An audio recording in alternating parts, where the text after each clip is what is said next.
Hello, I am a network cover, and in this video I will explain the mechanism of the release of incretin from the enteroendocrine L cell. As we have seen before, the release of incretin is triggered by fatty acid or glucose inside the small intestine. And how does this happen? What is the mechanism of this release?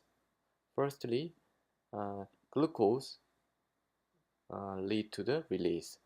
And we will see the detailed mechanism of this release.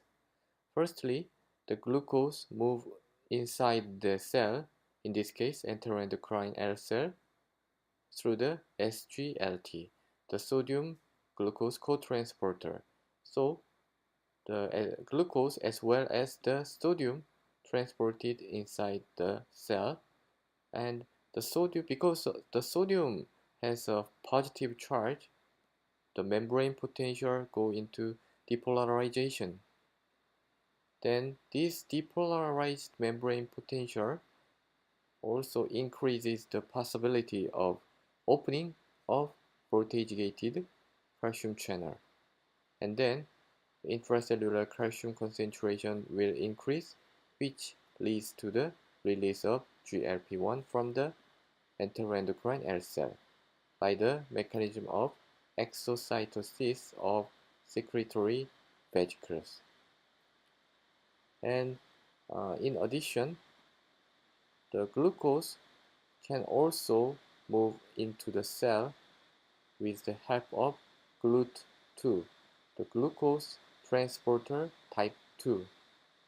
And the glucose will make ATP through the mechanism of glycolysis, oxidative phosphorylation, and this ATP inhibit the opening of KATP channel.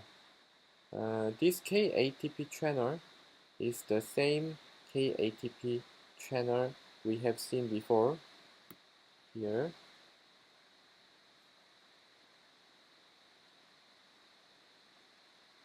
KATP channel in the mechanism of release of insulin from the beta cell. Please check the above video link if you want to know this mechanism in detail. And going back to our topic here, and this inhibition of opening of KATP channel closes the KATP channel, which blocks the leakage of potassium from the cell, which leads to depolarization and opening of the voltage-gated calcium channel and increase in calcium concentration and release of GLP-1.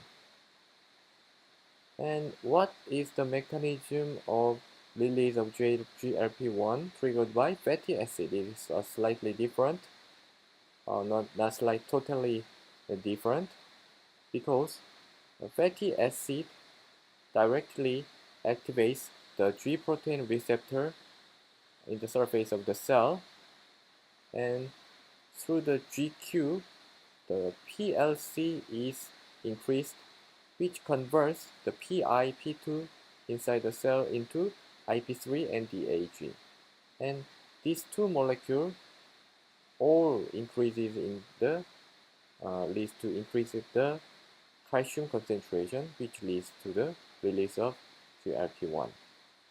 The mechanism of release of GIP from the enteroendocrine K cell is similar to the mechanism we have described.